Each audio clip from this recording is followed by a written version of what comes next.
자, 안녕하세요. 기출문제 분석반입니다. 작년에는 기출문제 올해가 한 3년 정도 강의를 했는데 기출문제를 가지고 작년에는 5월달, 6월 이런 식으로 했습니다. 이런 식으로 했거든요. 근데 올해는 4월부터 개강을 했는데요. 뭐 이유가 있습니다. 첫 번째 이유는 8주에 안 끝나더라고요.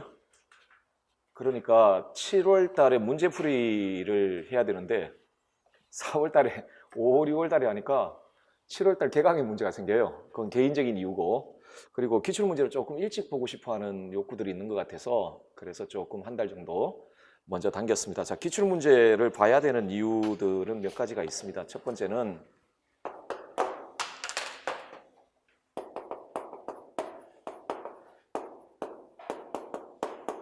방향을 확인하는 겁니다. 그 임용시험에 윤리과 임용시험의 방향을 확인을 해야 되는죠. 이 방향, 그러니까 그 기출문제를 확인하다 보면 어떤 이론과 어떤 사상과 그다음에 그 사상가의 어떤 주제 이런 것들이 보이게 될 겁니다. 보이게 되면서 공부를 하기 위한 방향을 결정하는 데 굉장히 좀 중요하고 도움이 크게 됩니다. 이건 그 올바른 공부를 위한 하나의 출발점이 될 수가 있죠. 될 수가 있고, 자, 두 번째는 이론 정리입니다. 이론 정리. 이론 정리인데 시험이 보통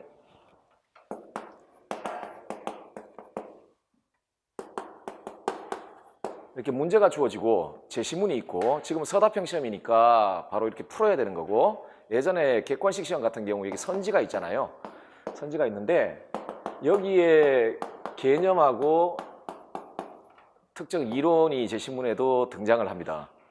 등장을 하고, 선지에도 물론 지금은 서답형이니까 선지에도 개념들과 그 개념과 관련되어 있는 정의, 다음에 이론들이 지금 등장을 해요.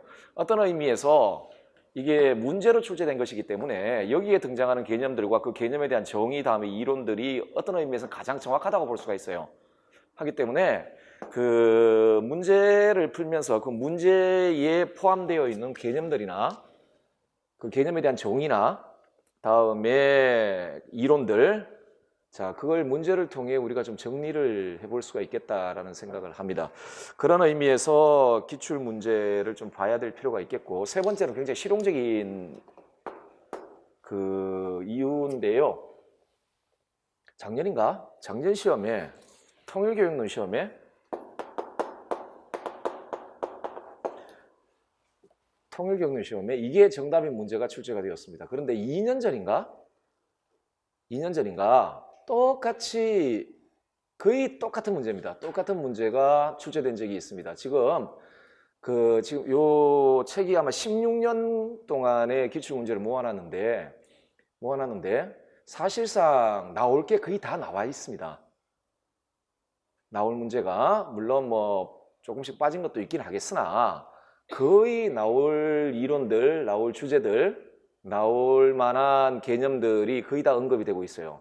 그게 좀 변형되고 응용되어서 이렇게 출제가 되고 있거든요. 하기 때문에 그런 측면에서도 상당히 도움이 됩니다. 기출문제를 풀면은 적어도 뭐 기출문제를 분석해서 몇 문제를 쉽게 맞추면은 그거 굉장히 도움이 되는 거 아닙니까? 그렇잖아요. 자, 그런 측면에서 그 기출문제를 좀 살펴봐야 되겠다라는 생각을 하고 있습니다. 그 책을 보시면 아시겠지만, 그래서 좀 이 책 만들 때 출판사에 분량을 좀 줄여달라고 이야기를 해가지고 아마 좀 보시면 눈들 다 좋으시죠? 글자가 조금 작을 겁니다. 안 그러면 이게 분량이 굉장히 늘어납니다. 그리고 책값이 비싸져요. 책값이 비싸지고, 그래서 분량을 좀 줄여달라고 그 요청을 했는데 그래서 그런지 글자가 좀 작네요. 자, 근데 아마 언뜻 보시면 아시겠지만 제가 이거 편집을 할 때 제시문에 그 중요한 개념들 같은 경우에는 강조체를 사용했습니다. 강조체를 사용했고, 그래서 기입형 문제가 계속 남아있을지 안 남아있을지 모르겠으나 뭐 남아있든 남아있지 않든 간에 중요한 게 아닙니다. 중요 개념들은 알아야 되니까 그 기출문제를 분석하시면서 그 나온 개념들 있잖아요. 그 개념들을 좀 눈여겨보시고 그 다음에 문항 해설이라고 이야기되어 있고 그 문제와 관련되어 있는 이론들을 좀 추가를 했습니다. 추가를 해서 여러분들이 그 이론을 좀 정리할 때 도움이 좀 될 수 있도록 그렇게 책을 좀 만들어 봤습니다. 그래서 상당히 중요합니다. 문제를 푼다는 그 자체도 중요하지만 이 문제를 풀어 나가는 과정에서 여러분들이 아직도 살펴보지 못한 이론적인 영역이 있다라면 그 부분을 참고해서 보충하시고, 그리고 알고 계신 이론이라면 이제 정리하는 계기가 좀 되었으면 좋겠습니다. 그러면 이 기출문제를 처음부터 끝까지 다 하면은 전 영역의 이론들을 살펴볼 수 있는 기회가 됩니다. 우리 지금 시험 범위 안에 들어가 있는 영역들이 있지 않습니까? 뭐 동서양 한국윤리도 있고 정치사회사상도 있고 통일교육론도 있고 응용윤리도 있고 교과교육론도 있고 여러 가지 범주들이 있을 텐데 그 범주들 전체의 중요 이론들을 다시 한번 확인하고 반복하는 좋은 계기가 될 수가 있습니다. 하기 때문에 복습을 좀 잘 하시면 좋을 거라고 생각을 합니다. 자, 뭐 길게 말씀드릴 거 없이 우리 시작을 한번 해보도록 합시다. 1장이 제가 강의하는 순서대로 하도록 하겠습니다. 먼저 서양, 그러니까 윤리학 파트를 먼저 하고, 그 다음에 정치사회사상 파트를 하고, 그 다음에 뭐 통일교육론, 응용윤리, 그 다음에 교과교육론, 다음에 논술 문제는 한꺼번에 몰아서 그런 식으로 보도록 하고요. 그래서 먼저 서양윤리부터 시작을 할 텐데 1장이 아마 플라톤으로 되어 있습니다. 원래는 소크라테스가 나와야 될 텐데 이렇게 학자들을 묶어서 낸 문제는 연도, 그러니까 가장 가까운 학자를 볼 때 그때 보도록 하겠습니다. 예를 들어 소크라테스하고 아리스토텔레스를 묶었으면 아리스토텔레스를 볼 때 그때 같이 보는 걸로 그런 식으로 하겠습니다. 지금 소크라테스가 없다는 이야기는 소크라테스가 단독 문제로 출제된 적이 없다라는 이야기입니다. 소크라테스가 단독 문제로 지금까지 출제된 적이 없다라는 말과 같죠. 이상하게도 원조가 되시는 분들이 거의 단독 문제가 없어요. 공자님도 그렇고 소크라테스도 그렇고. 자, 그래서 일단 플라톤부터 봅시다.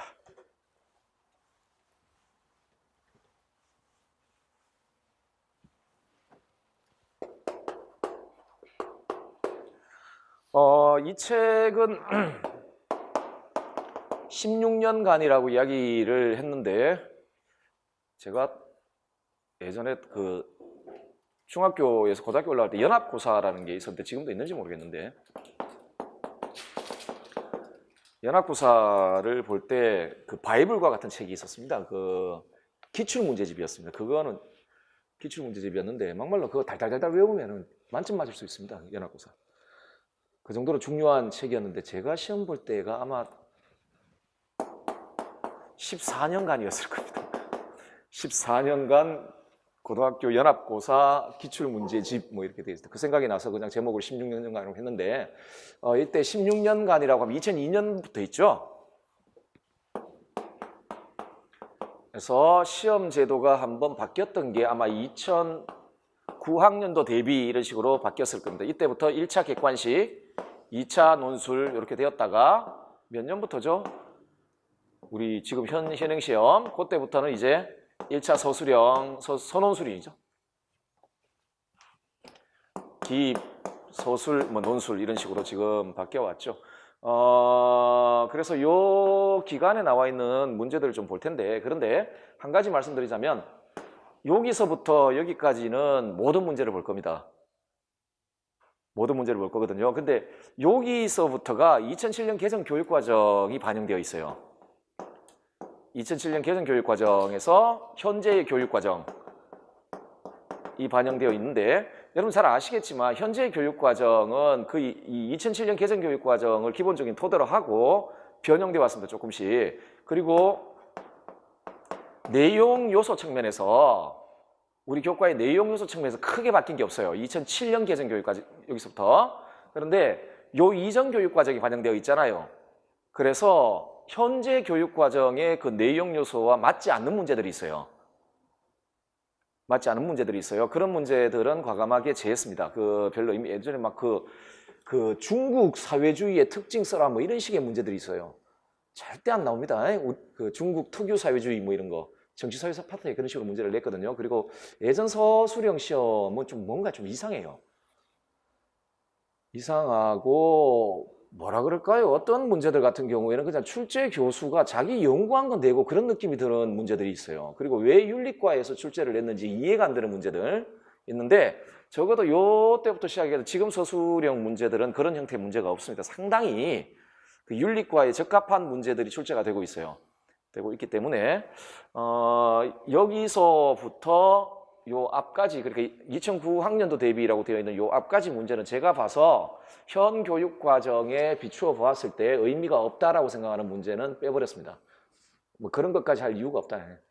이유가 없다. 뭐 제 마음대로 뺀 거니까 어쩔 수는 없는데 그것도 뭐 제가 기분 나빠서 뺐겠습니까? 그냥 그 현 교육 과정을 고려해 봤을 때 의미가 없는 문제다라고 생각되는 것들, 그런 것들. 예를 들어 뭐 예전에 그 왜 선비사상 뭐 이런 것도 강조되고 뭐 그런 것들 있잖아요. 근데 지금은 뭐 크게 강조되지도 않고 나오지도 않고 뭐 이런 문제들이 있습니다. 그런 것들은 다 빼버리고 현 교육과정 내용 요소를 중심에 두고 좀 책정을 했고, 여기서부터는 그러니까 2007년 개정 교육과정 반영된 여기서부터는 내용 요소의 변화가 거의 없기 때문에 여기서부터는 모든 문제를 보도록 하겠습니다. 모든 문제를 보는데 물론 빠지는 문제가 어떤 게 있냐면 그 교과 교육론에서 교육과정 문제인데 예를 들어 2007년 개정 교육과정 이런 식으로 문제를 낸 것들 있잖아요.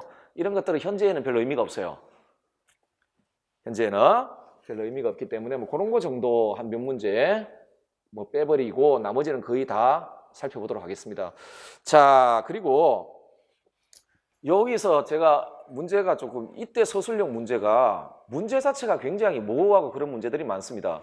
하기 때문에 제 스스로도 이게 정답인지 아닌지 참 정답이 발표를 안 했으니까 참 그런 문제들이 좀 있긴 한데요. 그래서 그냥 제가 그 예시 답안을 아마 다 달았는데 제가 예시 답안을 이런 방식으로 작성하게 된 이유를 설명을 하겠습니다. 제가 틀릴 수가 있어요. 그래서 여러분들 스스로 판단을 좀 해보시고 문제가 있다 싶으면 저한테 말씀을 하시면 됩니다. 게다가 현 시험 기에는 지금 답안이 발표가 안 되고 있거든요. 하기 때문에 이 책에 제가 다룬 예시, 그야말로 예시 답안입니다. 정답이 아니고. 그래서 여러분들이 생각하시기에 이것보다는 이 방향에서 기술하는 게 더 맞다라고 생각하시면 저한테 알려주시면 저는 정말 감사하죠. 돈도 안 받고 좋은 정보를 얻을 수 있으니까. 자, 어쨌든 간에 알려주시고 뭐 그랬으면 좋겠습니다. 라는 생각. 자, 일단은 플라톤부터 한번 봅시다. 2002년 문제. 또 하나만 더 말씀드릴게요. 작년까지는 그냥 연도 순으로 쭉 했습니다. 예를 들어 그냥 그 범주만 묶어놓고 플라톤이면 플라톤이라고 묶어놓고 연도 순으로 2002년, 2003년 이런 식으로 했는데 올해부터는 좀 바꿨습니다. 어떤 식으로 바꿨냐면 그 연도 관계없이 동일 주제를 다루고 있는 문제는 같이 묶었습니다. 그러니까 2002년에 A라는 주제를 다루었는데 2012년에 또 A라는 문제를 다루었으면 이걸 같이 그냥 묶어가지고 그런 방식으로 이렇게 편집을 했습니다. 그게 좀 이론 정리하기에 더 도움이 될 것 같아서 그렇습니다. 도움이 될 것 같아서 연도는 무시하고 연도 순으로 하지 않고 그 동일 이론이 적용된 문제면 같이 묶어서 그런 식으로 보도록 했습니다. 그래서 그렇게 하니까 그 좋은 효과 중에 하나가 분량이 줄어요. 그러니까 매 문제마다 똑같은 이론을 계속 이렇게 실을 필요가 없으니까 분량이 줄고 그런 측면이 좀 있었습니다. 자, 어쨌든 뭐 잔소리는 그만하고 1번 문제 봅시다. 플라톤.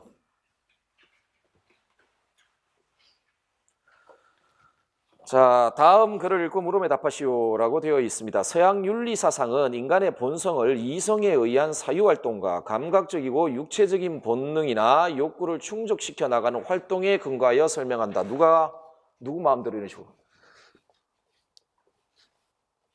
서양 윤리를 이런 식으로 단순화시키다니. 그렇죠? 어쨌든 간에 출제자는 그렇게 이야기를 하고 있습니다. 자, 가를 보시면 감각적이고 육체적인 본능이나 욕구 이렇게 했죠? 자를 충족시켜 나가는 활동에 근거해 설명하였다. 이러한 논의는 고대 그리스 철학으로부터 시작이 되었습니다. 자, 이성을 강조한 고대 그리스 철학의 대표적인 학파들은 어떤 학파들이 있을까요? 소크라테스, 플라톤, 아리스토텔레스인데 특히나 쪽 동네가 상당히 아주 푸어한, 아주 순수한 합리주의라고 이야기할 수 있겠죠. 반면에 감각적이고 육체적인 본능이나 욕구인데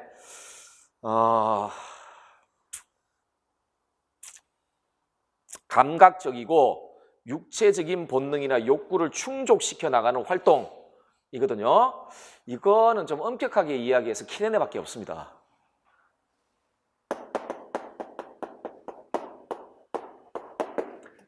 적어도 우리가 알만한 학파는 키레네밖에 없습니다. 에피쿠로스도 여기에 해당이 안 됩니다. 에피쿠로스는 쾌락을 추구하긴 했으나 정신적이고 지속적이고 정신적인 쾌락을 추구했지 감각적이고 육체적인 본능이나 욕구를 충족시키는 활동을 강조한 학파가 아닙니다. 하기 때문에 자 하나는 자 그리스 철학자들은 다음 읽어볼게요. 세계를 두 가지로 나누었다. 하나는 이성에 의해 알 수 있는 세계이고 다른 하나는 감각에 의해 알 수 있는 세계다라고 되어 있는데 출제자가 지금 그리스 철학자들이 세계를 이런 식으로 이분화했다라고 이야기를 하잖아요. 이분화했다라고 하는데 넓게 이야기하면 다 모든 그리스 철학자들이 그렇게 이야기할 수 있겠어요. 그런데 원래 지금 아까 말씀드렸지만 중요 개념을 강조체로 사용했다고 했는데 이성 혹은 지성에 의해 알려지는 세계, 감각에 의해 알려지는 세계라는 개념은 있잖아요. 정확하게 이 개념은 플라톤이 사용한 개념입니다. 플라톤의 두 세계 이론.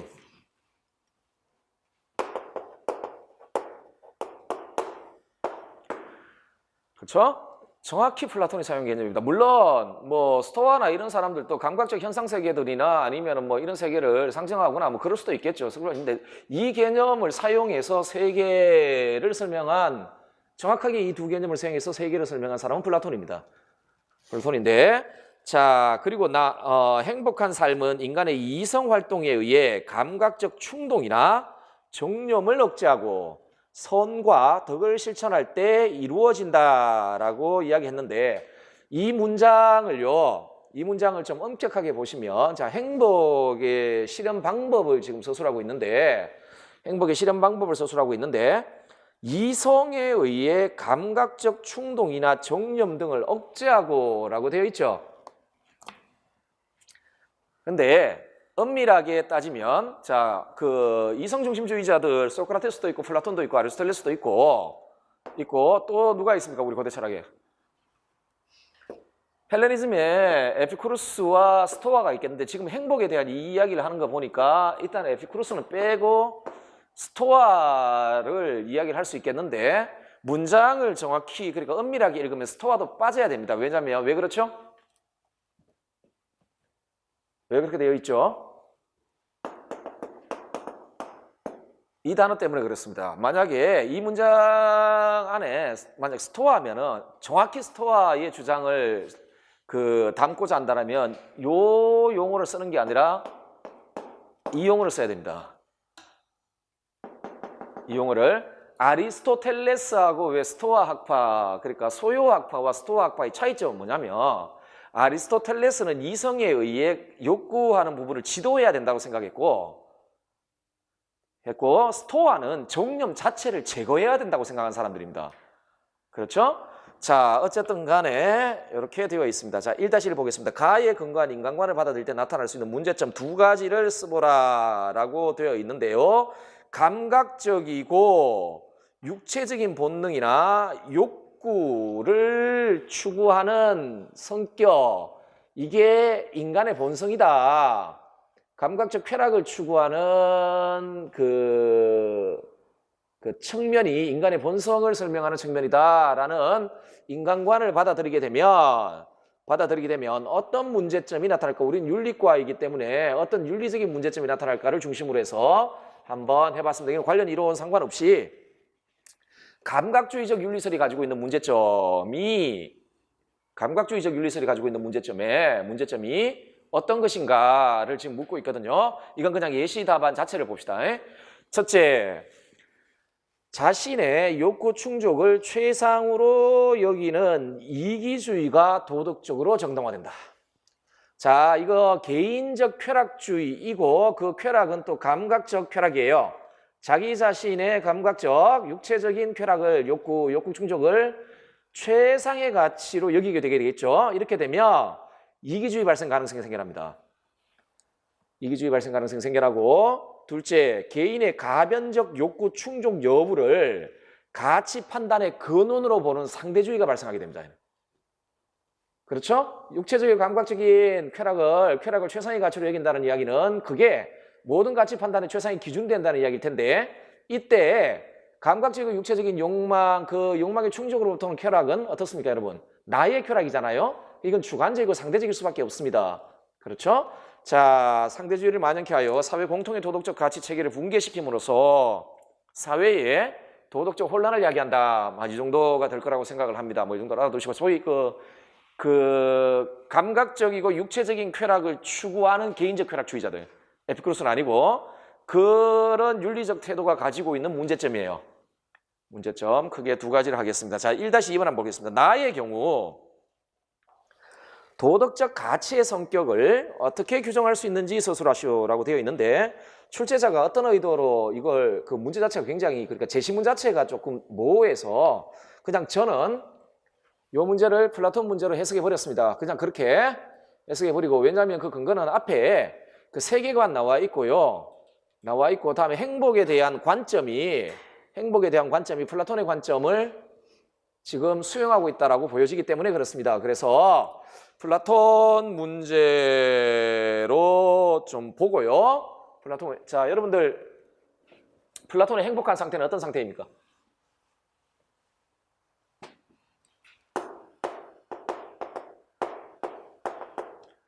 플라톤에게 행복한 상태란 곧 올바른 상태입니다. 그래서 플라톤은 국가와 관련해서도 올바른 나라가 가장 행복한 나라입니다. 그 국가 구성원 모두가 행복한 나라예요. 하기 때문에 플라톤한테는 그 행복한 상태와 올바른 상태는 동일해요. 자, 이 상태는 어떤 상태입니까? 올바른 상태는 개인 혹은 국가에 있어서 그걸 구성하고 있는 모든 구성 부분이 각자 자기 자신의 일을 훌륭히 수행하고, 자, 덕을 갖추고 있어야 돼요. 그러니까 지혜, 개별적인 덕은 용기가 있겠죠. 덕을 실현하고 있는 상태는 선을 실현하고 있는 상태입니다. 그래서 아까 행복을 선과 덕을 실천할 때 이런 식으로 이야기를 하잖아요. 자, 여기에다가 플러스 어떻게 되죠? 개인의 영혼이든 간에 국가든 간에 그걸 구성하고 있는 부분들이 각자 자기 자신의 일을 훌륭하게 수행하고 있다는 이야기는 그 부분들이 덕을 갖추고 있는 상태가 될 것이고, 거기에다가 어떻게 되죠? 그것만 가지고 안 되죠. 플러스 그 부분들이 조화를 이루고 있어야 돼요. 조화를 이루기 위해 필요한 덕이 뭐죠? 전체적으로 절제죠. 누가 통치하고 누가 통치를 받을 것인가에 대한 부분들의 합의라고 불려지는, 자, 이렇게 되면, 이게 실현되면 전체적으로 올바른 상태가 형성이 되지요.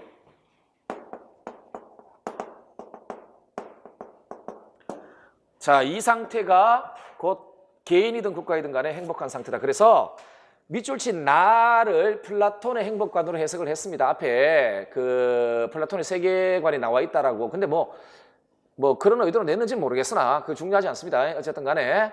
자, 그렇다면 지금 문제가 뭐였습니까?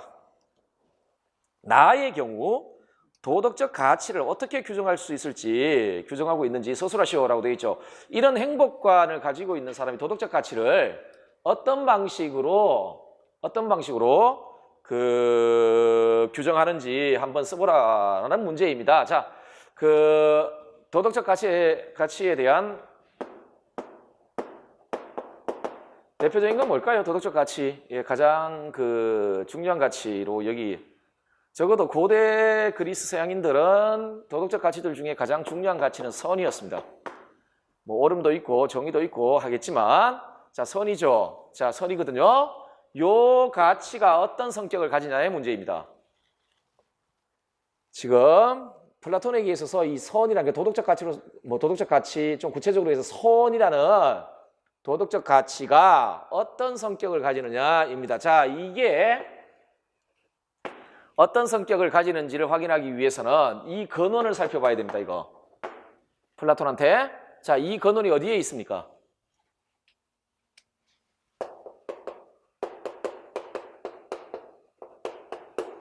혹은 선의 이데아입니다. 이데아예요.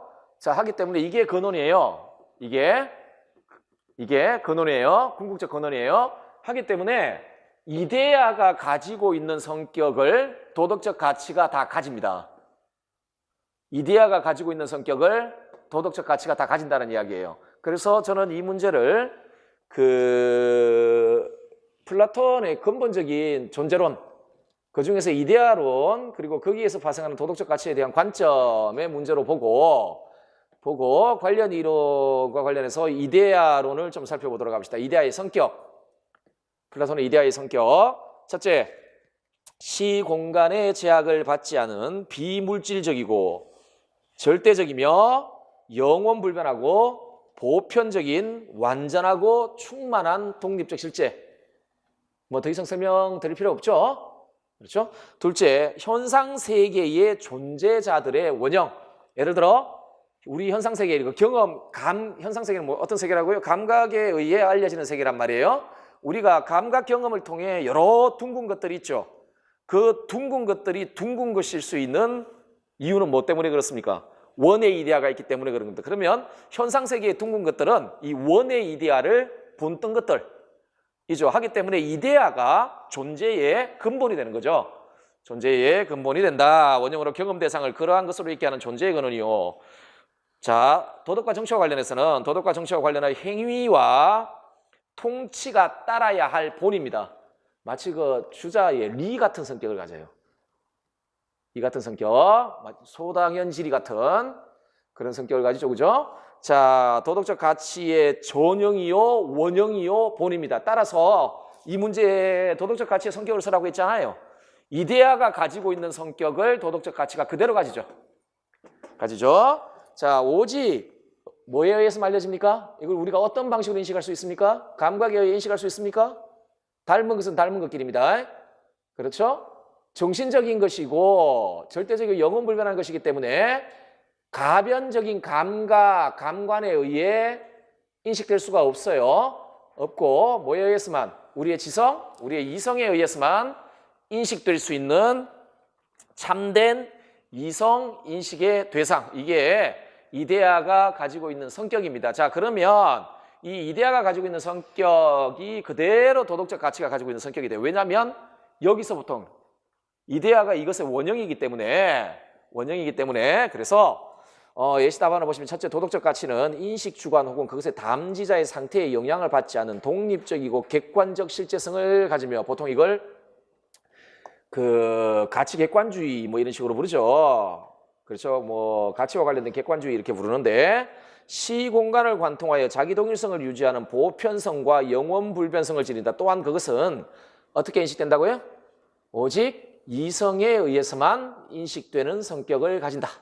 뭐 이 정도로 쓰면 될 것 같습니다. 일단은 이 문제를 플라톤 문제로 봐서 플라톤의 존재론과 이데아론과 관련된 문제로 봐서 이렇게 풀어봤습니다. 이해되시죠? 자, 이데아에 대한 이야기들을 좀 여러분 숙지를 하시고요.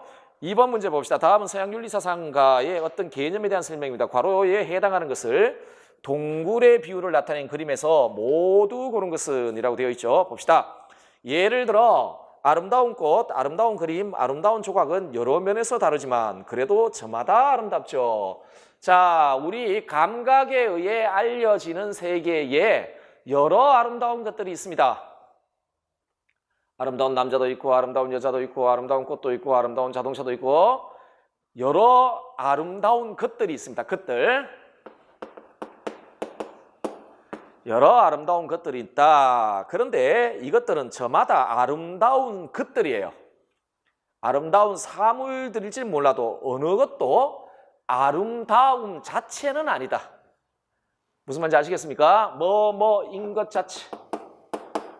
자, 이렇게 구분합니다. 플라톤이 두 세계의 이론, 존재 세계를 감각에 의해 알려지는 현상 세계와 지성에 의해 알려지는 이데아의 세계로 나눠놓고 이 현상 세계는 것들, 여러 가지 아름다운 것들, 장미 뭐 이런 거 있잖아요, 그죠? 이런 세계고, 그 지성에 의해 알려지는 그 이데아의 세계는 이것의 원형이 되는 뭐뭐인 것 자체의 세계. 이데아를 정의할 때 이렇게 정의합니다. 뭐뭐인 것 자체. 그러니까 아름다운 것들이 아니라 아름다운 것들을 아름답게 만드는 아름다움 그 자체. 이걸 이데아라 합니다. 국가편의 이데아에 대한 정의 중에 하나입니다. 무슨 말인지 아시겠죠? 자, 그는 아름다움 자체는 따로 있으며 아름다움 자체를 미의 뭐라고요? 이데아라 하였습니다. 라고 되어 있습니다. 이거는 국가편 7권에 나와 있는 이야기를 좀 각색을 했고요. 각색을 했고, 플라톤은 이데아론하고 동굴의 비유, 함의를 물어보는 그런 문제라고 보여집니다. 자, 괄호 안에 들어갈 말은 뭐라고요? 다시 한번 말씀드리지만, 국가편에서 이데아를 정의할 때 플라톤이 이렇게 정의합니다. 뭐뭐인 것 자체. 뭐뭐인 것 자체. 이렇게 정의를 하거든요. 자, 그러면 괄호 안에 들어갈 말은 뭐라고요? 이데아입니다. 이데아고, 문제가 뭐였죠? 동굴의 비유에 나타나 있는 여러 가지 상징들이 있거든요. 그것들 중에 이데아를 가리키는 게 뭐냐라고 물어보고 있어요. 자, 일단은 여러분 아시겠지만 그 그림에 보시면은 미음하고 리을 그 사이 리을 그 위에 사선이 있죠. 점선. 그 점선을 기준으로 해서 동굴 안과 동굴 밖이에요. 그렇죠? 점선을 기준으로 해서 동굴 안과 동굴 밖이 되겠습니다. 동굴 안과 동굴 밖이 될 텐데, 자, 이렇게 이렇게 있고, 요렇게 기준으로 해서 되어 있고, 그 안에 불이 있고, 항아리가 있고, 다음에 제일 끝에 있는 사람 있죠. 벽을 보고 쳐다보고 있는 사람 있죠. 그 항아리의 그림자만을 바라보고 있는 사람이 있고, 다음에 그 점선 위에 이제 동굴 밖에 나가 있는 사람이 있고, 밖에 보면 물에 비친 소나무가 있고, 다음에 실제 소나무가 있고, 다음에 태양이 있습니다. 태양이 있거든요. 자, 이 문제 여기서 이제 이데아가 뭔지를 찾으라는 이야기입니다. 이 문제는 결국 그 동굴의 플라톤의 존재론을 물어보는 문제입니다. 그 중에서 플라톤 존재론의 본질적인 내용이죠. 이데아론을 물어보는 내용이고, 이데아의 성격을 물어보는 내용이고, 다음에 그걸 동굴의 비유의 함의를 통해 좀 물어보고 있어요. 물어보고 있단 말이죠. 일단은 정답부터 골라냅시다. 일단 여러분, 태양은 뭘 비유합니까? 태양은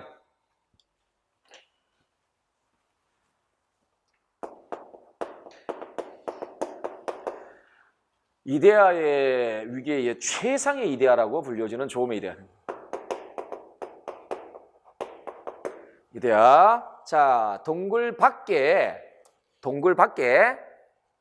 그 소나무가 나서, 이게 소나무는 아닐 겁니다. 그리스에 소나무가 있을 리는 없죠. 그리스의 소나무가, 이게 그 독일 철학 교과서에 나와 있는 그림입니다. 그걸 어떻게 또 출제자가 어디서 발견해가지고 문제를 낸 거거든요. 독일은 저쪽에 좀 추운 나라죠. 가면 이렇게 왜 약간 추운 나라들 막 쭉쭉 뻗어 있는 나무들 있죠. 전나무 같은 거, 그런 거 아마 그런 나무 같은데, 이게 아마 그리스 교과서라면 올리브 나무 이런 걸로 했을 겁니다. 나무가 그리스하고 맞지가 않아요. 그리스 생태계하고 맞지가 않습니다. 지금 그리스의 생태계하고 맞지가, 포도나무 이런 거에 되는데 맞지가 않은데, 어쨌든 간에, 자, 그 나무는요 이데아들을 상징합니다. 이데아에는 복수의 이데아들이 있습니다. 그죠? 이데아들이고요. 자, 다음에 이 나무 그림자가 있습니다. 나무 그림자. 자, 나무 그림자는 뭐죠? 이 디아노니아라고 불려지는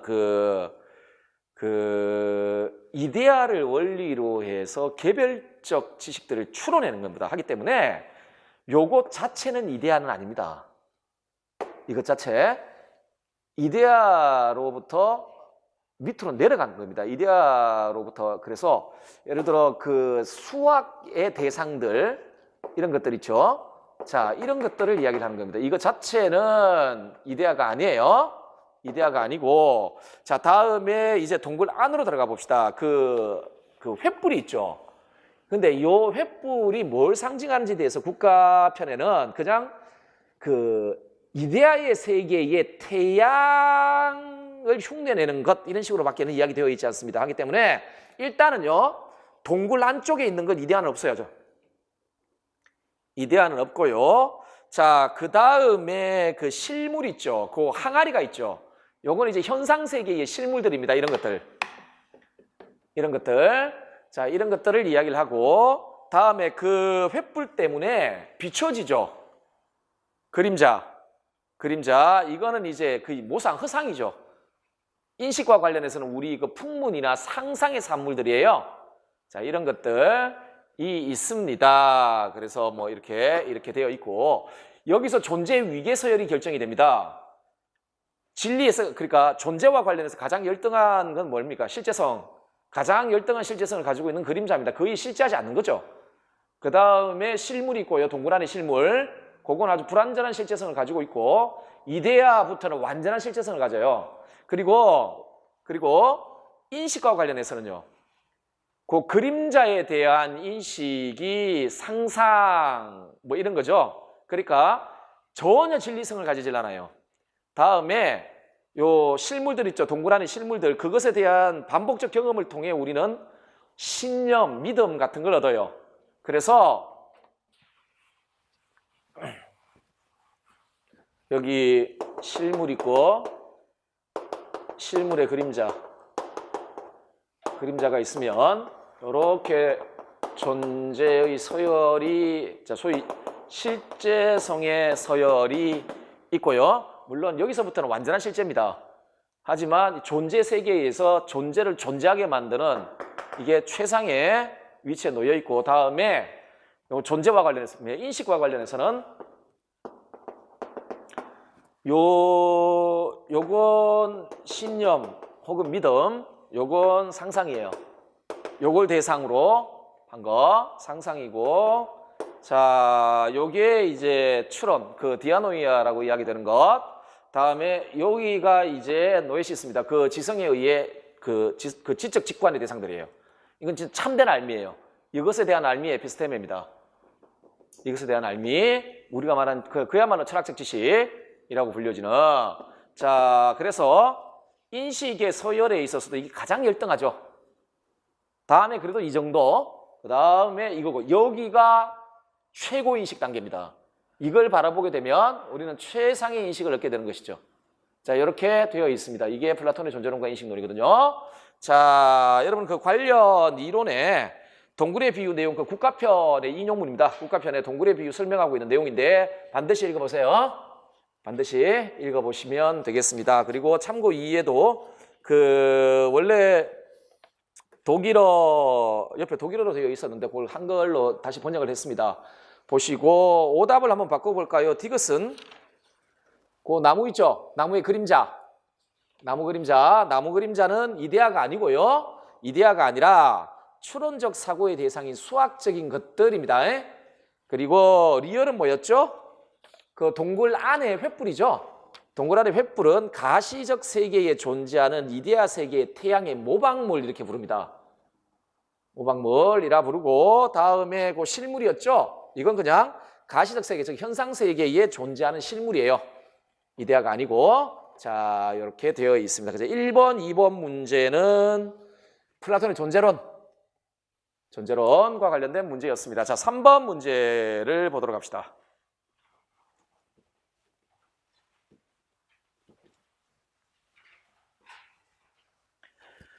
다음 윤리사상 수업에서 사용된 자료입니다. 이 자료의 내용을 주장하는 서양 윤리사상가의 관점으로 옳은 것은, 죄송합니다. 관점으로 옳은 것은 서양 윤리사상 이해를 위한 고전 자료네요. 시민들은 저마다 타고난 성향, 원래 플라톤의 그 정치사상에 보시면 국가 성립 기원에 대해서 이야기를 하는데, 국가는 기본적으로 성향에 따라 이루어진 나라입니다. 성향에 개인들마다 타고난 성향이 있다라고 보고 있어요. 자, 성향에 따라 한 가지 일에 개개인이 배치되어야 한다. 자, 이는 각자가 자신의 한 가지 일에 종사함으로써 각자가 여럿 아닌 한 사람으로 되도록 하고, 또한 바로 이런 식으로 해서 나라 전체가 자연적으로 여럿 아닌 한 나라로 되도록 하기 위해서다. 이 점은 실상 이 나라가 정의로운 것이 그 안에 있는 세 부류가 저마다 자신의 일을 함에 의해서였음이 확실하다라고 되어 있죠. 자, 국가편 4권에 나와 있는데 요 단락은 그 올바름 혹은 그러니까 국가의 올바름 혹은 국가의 정의가 무엇인지를 설명하고 있는 단락입니다. 자, 여러분, 국가의 올바름 혹은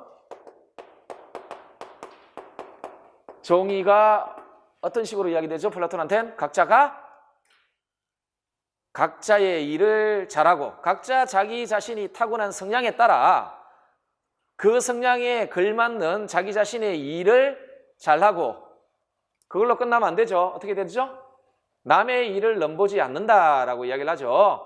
자기 자신이 가지고 있는 성향에 부합하는 그 일에 대해 전문가가 되고 다른 일에 대해선 넘보지 않는 것. 이게 올바름이요, 정의죠. 그게 실현되면 정의로운 나라, 올바른 나라가 된다는 이야기입니다. 지금 제시문에서 이 올바름이라는 덕 있죠. 덕에 그 정의 그 성격을 서술하고 있습니다.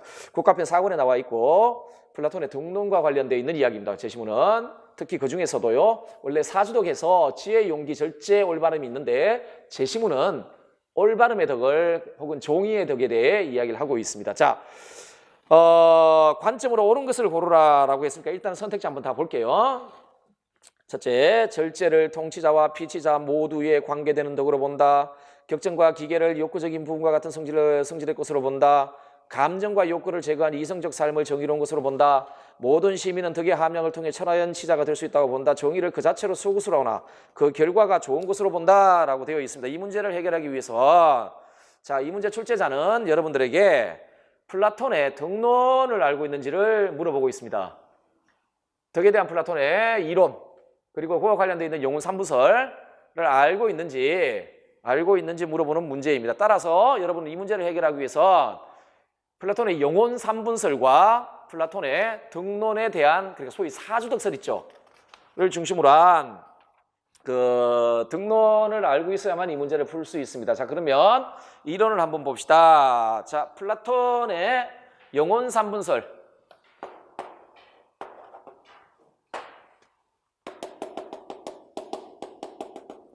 영혼이 세 부분으로 구성되어 있다라고 라는 말이죠. 자, 어떻게 되어 있습니까?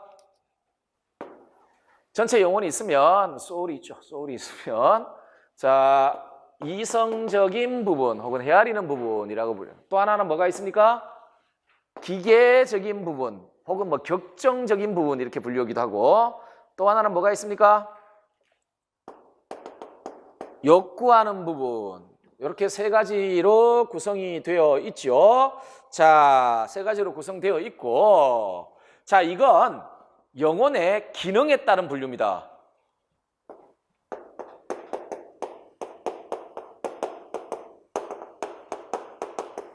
기능에 따른 분류거든요.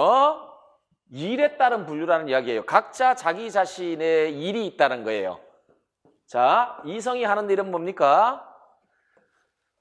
이성이 하는 일은 논리적이고 추론적인 지식. 아까 우리 그 동굴의 비유와 관련해서 인식론적 측면도 봤죠. 이성, 지성이 하는 일은 뭡니까? 논리적인 추론도 하고 그보다 더 나은 일도 하죠. 뭐죠? 이데아를 직관하는 역할을 하죠. 자, 그래서 이성적인 부분은 논리적이고 추론적인 지식뿐만 아니라 이데아와 같은 영원 불변하는 실제에 대한 알을 직관하는 영혼의 최상의 부분입니다. 자, 그런 일을 하는 거예요. 자, 이성이 그런 일을 잘하면 여러분 아레테란 기능 수행과 관련해서 탁월한 혹은 훌륭한 상태를 말하는 겁니다. 일을 잘하고 있는 상태예요. 이성이 자기 자신에게 부여된 일을 잘하고 있으면 그 이성에 대해서 어떻게? 지혜롭다 이렇게 이야기해요.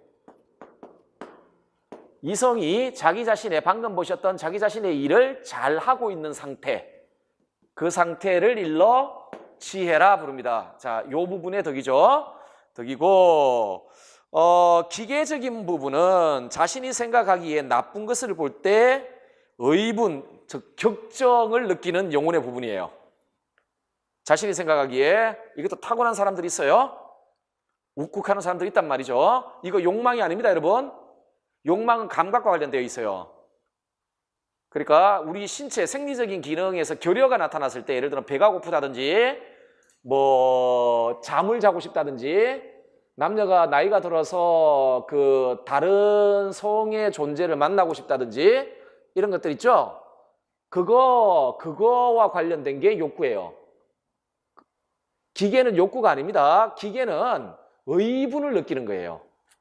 아, 저건 옳지 못해 할 때 내 안에서 욱하는 거 있잖아요. 그죠? 욕구가 아니에요. 이건 나눠지는 거예요. 자, 이렇게 있고, 자, 욕구는 자신의 물질적 복지 및 그것의 충족과 관련된 겁니다. 욕구는 기본적으로 결여에서 나타나는 겁니다. 배가 빵빵한데 무슨 먹고 싶다는 욕구가 생깁니까? 그렇지 않습니까? 기본적으로 욕구는 첫째는 우리의 생리적 구조와 관련해서 발생하는 겁니다. 그게 뭔가 결여가 생겼을 때 발생하는 것이고, 물론 정신적인 욕구도 있긴 한데요. 자, 여기에서 욕구는 그 정신적인 욕구를 이야기하는 건 아니고, 자, 그런 겁니다. 그 충족과 관련되어 있는 부분이죠. 자, 이렇게 세 가지로 나누고 각자는 자신의 할 일들이 있어요. 국가도 마찬가지죠. 그렇죠? 여기는 통치하는 부분, 수호하는 부분, 여기는요 생산하는 부분, 이런 식으로 되어 있죠. 자, 일단은 개인과 관련해서만 이야기를 하는 겁니다. 지금 각자 이렇게 되어 있고, 아까도 말씀드렸지만 각각의 물론 여기에는 고유한 덕이 없습니다만은, 자, 그 아래태 덕이란 기능 수행과 관련한 탁월성, 훌륭함을 말하는 겁니다. 그러면 이것들이 전부 기능을 가지고 있기 때문에 아까 이성에 대해서 말씀드렸죠. 이성이 자기 기능을 훌륭히 수행하면 그게 지혜고, 기계적인 부분이 자기 자신의 기능을 훌륭하게 수행하면 뭡니까? 그게 용기고, 얘는 고유한 덕이 없어요. 전체 덕이, 아까도 말씀드린 전체적인 덕이 뭐였죠? 절제, 이게 이루어지면 전체적인 훌륭한 상태, 올바름에 이 구성이 되죠. 자, 좀 더 구체적으로 그 21페이지에 보시면 지혜란 논리적이고 추론적인 지식뿐만 아니라 이데아와 같은 영원불변하는 실제에 대한 알을 직관하고 통치와 도덕과 관련하여 보편적 진리를 파악하며 국가와 인간에게 참으로 좋은 것이 무엇인지를 헤아리는 구실을 하는 게 이성이에요. 이성이 이 일을 잘할 때, 잘하고 있는 상태, 그 상태가 바로 지혜입니다. 이성이 그와 같은 자신의 고유한 일을 잘 행하고 있는 훌륭한 상태, 이를 지혜라 한다. 이를 지혜라 한다. 자, 용기란 기계가 여기 있죠. 얘는요, 저게 올바르지 못해. 그럼 막 욱하고 하는 겁니다. 막 격분을 느끼는 거죠. 그런데 문제는 뭐냐면 그게 항상 옳은 게 아니에요. 항상 옳은 게 아니에요. 오히려 저 격분 때문에 인간은 좋지 않게 될 가능성이 있어요. 자, 그러면 이게 정확히 자기 일을 올바르게 해내기 위해선 언제나 이성에 의해 인도돼야 됩니다. 자, 올바르지 않아 라고 생각했을 때 격분을 느끼잖아요. 그런데 그게 올바르기 위해서는 일단은 옳은 게 무엇이고 올바르지 않은 게 무엇인지에 대한 정확한 지식을 소유하고 그에 의해 인도되어야만 돼요. 그렇죠? 괜히 뭐 아무거나 보고 막 욱욱하면 안 될 거 아닙니까? 자, 그래서 용기란 기계가 지혜에 의해 인도됨으로써 형성된 혼합된 덕이라고 부릅니다. 자, 국가와 개인에게 있어 최선의 것이 무엇인지에 대해 이성이 알려주는 것을 행동으로 옮길 수 있도록 하는 품성 상태, 이를 기계라 합니다. 자, 그래서 이건 용기인데요. 이거는 기계하고 지혜가 결합한 겁니다. 이렇게 결합되어 있는 혼합된 덕이고, 자, 여기는 개별적 덕이 없습니다. 개별적 덕이 없어요. 자, 따라 다음에 절제는요, 국가에 있어서나 한 개인에 있어서나 성향에 있어서, 자, 그 개인들은 각각 다 타고난 성향이 다르다 했죠. 그리고 한 개인의 영혼 안에서도 각각 성향이 다 달라요. 이 세 가지는. 그래서 일들이 다 달라요. 일들이 다 달라요. 자, 성향이 다른데 이 플라톤의 관점에서 이 성향들 사이, 예를 들어 국가만 봐도요. 성향상 통치할 수 있는 성향을 타고난 애가 있고, 수호자 성향을 타고난 애들이 있고, 생산하는 성향을 타고난 애들이 있어요. 그런데 얘들 사이에 위계가 없는 게 아니에요. 플라톤의 관점에서 얘들 사이에 그 성향에 위계가 있다고 봐요. 자, 그러면 요 중에 어떤 성향이 가장 높을까요? 당연히 이거라고 봅니다. 이거는 플라톤의 관점에서 인간을 전체적으로 훌륭하게 만드는 핵심이에요. 핵심이거든요. 자, 한 개인에 있어서나 성향에 있어서 한결 나은 쪽과 한결 못한 쪽 사이에 어느 쪽이 지배할 것인지에 대한 전 부분의 합의예요. 이를 절제한다. 합의 일치로서 영혼의 어느 한 부분 혹은 국가의 어느 한 부분에 속하는 덕이 아니고 전체가 갖춰야 될 덕입니다. 자, 애들 사이에 누가 지배하고 누가 지배받을 것인가에 대한 합의입니다. 누가 지배해야 됩니까? 얘가 지배권을 가지고 있어야 되고, 얘네들은 이 이성의 인도에 따라야 됩니다. 그래야만 전체적으로 절제 있는 상태를 이루고 궁극적으로 올바른 상태가 돼요. 소위 조화가 이루어질 수가 있어요. 이렇게.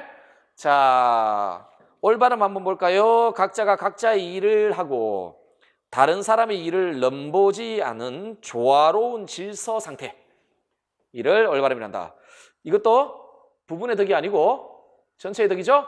자, 국가에 있어 통치자 부류가 개인에게 있어서는 헤아리는 부분, 즉 이성적 부분이 다른 두 부분을 인도하고 지시하며, 다른 두 부분은 통치자와 이성의 지도하에서 자신의 고유한 일을 훌륭히 수행하고 있는 상태, 이게 올바름 혹은 정의로운 상태가 되겠습니다. 요컨대 이성이 국가와 개인을 지배하고 있는 상태, 영혼의 각 부분이 각자 훌륭하게 자신의 역할을 수행하고 있으며 나아가 각 부분이 조화를 이루어 하나의 전체적 기능을 훌륭하게 수행하고 있는 상태, 즉 여럿이 조화를 이루어 하나가 된 상태, 이게 다 올바름의 성격입니다.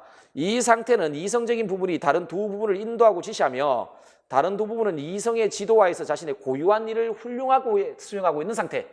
자, 이 상태가 개인에게 있어서나 국가에게 있어서나 다 올바른 상태이고, 이게 개인에게 있어서나 국가에게 있어서나 완전하게 행복한 상태입니다. 완전하게 행복한 상태가 되겠습니다. 자, 세 번째 한번 보세요. 그 관련 이론 철인치자 사상 있죠. 자, 철인 혹은 지혜로운 사람이란 도덕과 정치의 본이 되는 이데아에 대한 참된 이성적 지식을 소유한 사람으로 그러한 지식을 통해 자신과 국가를 이끌어 나갈 수 있는 사람이에요. 철인은 그런 사람이죠. 자, 통치자, 플라톤에 의하면 통치자는 누가 돼야 됩니까?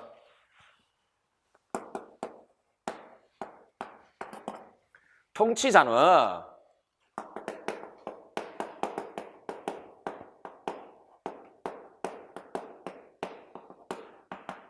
국가의 선에 대한 참된 알을 소유하고 있는 사람만이 통치자가 되어야 됩니다.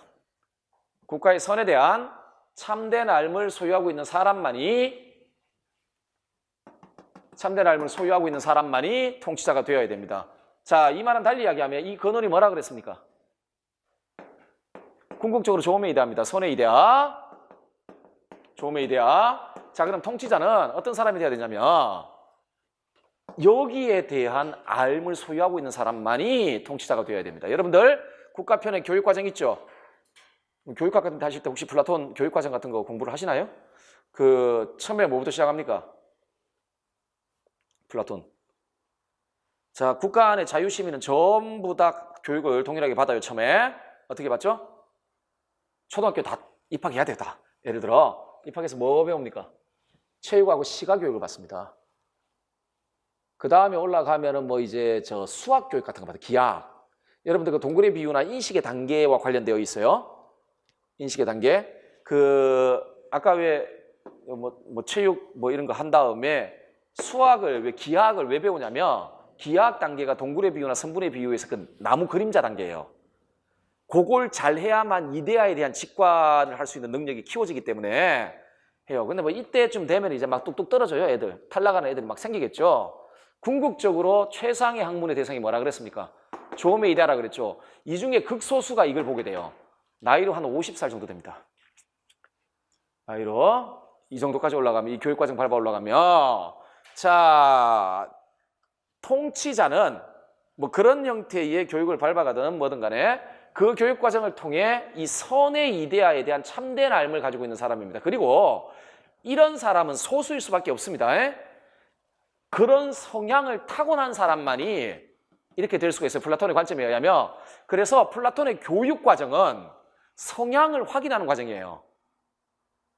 플라톤의 교육과정은 교육 단계들 있잖아요. 그 단계에서 얘가 어떤 그 성향을 가지고 있는지가 확인이 돼요.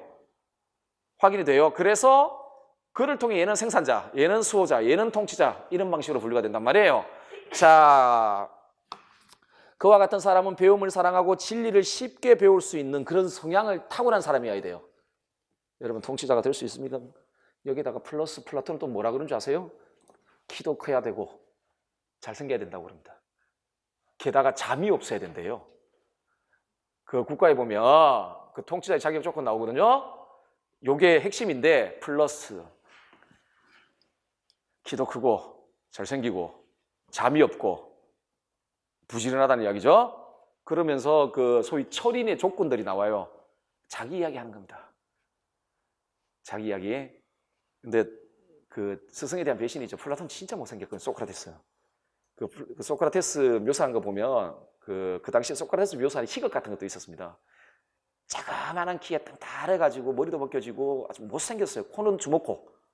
지금 플라톤 그 조각상 봐도 그렇게 되어 있는데 플라톤이란다 소크라테스인데 그게 스승이 그렇게 생겼는데 그 국가에다가 뭐 키도 크고 잘생겨야 되고 뭐 그런 소리하고 어쨌든 간에 뭐 그렇게 이야기를 하고 있습니다. 자, 무슨 말입니까? 그런 성향을 타고난 애가 타고나야만 이렇게 가능하다는 이야기죠. 극소수예요.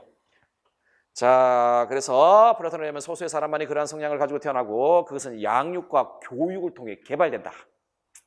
그런 성향을 타고 났다 할지라도요, 좋은 양육과 교육이 따라가지 않으면 개발되지 않겠죠. 교육은요, 성향을 파악하는 과정이자 타고난 성향을 개발하는 과정입니다. 플라톤한텐. 자, 그렇다면요, 우리 선택지로 가서 왜 틀렸는지, 뭐가 맞는지 한번 봅시다. 1번부터 보세요. 자, 아까도 제가 말씀드렸지만 그냥 뭐가 맞다는 걸로 끝나면 안 됩니다. 여러분, 선택지나 제시문에 이론이나 개념이 등장을 해요. 그리고 개념에 대한 정의나 그 개념의 성격이 기술되어 있어요. 그렇기 때문에 이론을 정의할 때 가장 정확한 그 정의라고 보시면 돼요. 뭐 기출문제 나와 있으니까. 보세요. 절제를 통치자와 피치자 모두의 관계하는 덕으로 본다. 맞습니까? 틀렸습니까? 자, 사주덕 중에 2개는 부분의 덕이에요. 뭐죠? 용기하고 지혜는 부분의 덕이에요. 나머지 2개는 전체의 덕이에요. 절제하고 그 올바름이요. 자, 이거는 맞죠? 그러면 정답을 하면 1번일 것 같습니다. 그러면 2, 3, 4, 5번이 틀렸죠? 자, 23페이지 한번 봅시다. 우리 한번 문장을 바꿔봅시다. 어떤 식으로 바꿀 수 있는지. 격정과 기계를 욕구적인 부분과 같은 성질의 것으로 본다. 자, 영혼 3분설과 맞지 않죠? 지금 이 문장은 플라톤의 영혼 3분설의 내용과 맞지가 않아요. 같은 성질로 보면 됩니까? 안 됩니까? 안 되죠? 자, 격정과 기계를 욕구적인 부분과 구분되는 영혼의 한 부분으로 본다. 이렇게 바꿔야 돼요. 이렇게 바꿔야 되고, 자, 감정과 욕구를 제거한 이성적 삶을 정의로운 것으로 본다. 이건 올바름의 덕의 성격 혹은 정의의 덕의 성격과 맞지 않아요. 자, 스토아주의자가 아니에요. 스토아 학파가 아닙니다. 어떻게 돼? 여러분, 올바름에 대해서 다시 한번 정의해 보십시오. 어떻게? 각자가 각자의 일을 잘하고 남의 일을 넘보지 않는 상태인데, 이 상태가 어떤 상태라 그랬습니까? 이성에 의해 나머지 부분이 지도되고 인도되는 상태입니다. 이성에 의해 영혼의 나머지 부분이 제거되는 상태가 아니에요. 욕구하는 부분과 기계적인 부분이 이성에 의해 올바르게 인도되고 있는 상태입니다. 하기 때문에 제가 아까 1번 문제에서 스토아는 제거하자, 스토아는 빼자라고 했던 이유가 뭡니까? 만약에 엄밀하게 이야기하면 억제라는 말을 써서는 안 되고 스토아면 제거라는 말을 써야 됩니다. 그러면 이 문장은요, 올바름 혹은 정의라는 덕에 대한 소크라테스의 그 관점에 따라 바꾸면 이성에 의해 감정과 욕구가 적절하게 규제된 삶, 올바르게 규제된 삶이 어떤 삶이라고요? 올바른 것, 정의로운 것으로 본다. 자, 그 올바른 상태에 대한 성격을 기술하고 있는 선택지입니다. 선택지. 자, 다음에 모든 시민은 덕의 함양을 통해 철인치자가 될 수 있다고 본다. 자, 플라톤의 철인치자 사상하고 맞지 않습니다. 타고난 성향을 가진 사람만이 철인이 될 수가 있어요. 그래서 배움을 사랑하고 진리를 쉽게 배울 수 있는 성향, 천성을 타고난 소수의 사람만이 덕의 함양을 통해 철인치자가 될 수 있다. 자, 다음에 5번. 정의를 그 자체로는 수고스러우나 그 결과가 좋은 것으로 본다. 자, 국가편에 그 소크라테스의 제자가 선생님, 그러면 우리는 올바름 혹은 정의에 왜 우리는 올바르게 혹은 정의롭게 살아야 됩니까? 라고 물으면서 뭐라고 묻냐면 올바름 혹은 정의는 그것이 가져다 주는 결과 때문에 좋은 것입니까? 아니면 그 자체로 좋은 것입니까? 라고 물어요. 그거에 대한 그 플라톤의 대답, 소크라테스의 대답은 올바름 혹은 정의는 그 자체로도 좋고 그러니까 그 결과 때문에도 좋고 그 자체로도 좋다. 이게 소크라테스의 입장이고요. 어떤 의미에서 국가라는 대화편을 통해 플라톤이 입증하고자 했던 주장이에요. 개인적으로 우리가 올바르게 살아야 되는 이유는 그런 삶이 가져다주는 결과 때문에도 좋은 것이지만 올바른 그 자체로도 좋은 것이기 때문에 인데 그 플라톤 전문학자들이 그게 국가편을 통해 이 주장이 엄밀하게 입증이 안 되었다라고 주장을 합니다. 어쨌든 간에 그게 결론입니다. 그렇게 알아두시면 됩니다. 그래서 어떻게 바꿔야 되죠? 정의를 그 자체로도 좋고 그 결과도 좋다. 이렇게 바꿔야 하겠습니다. 조금 쉬었다가 보도록 합시다.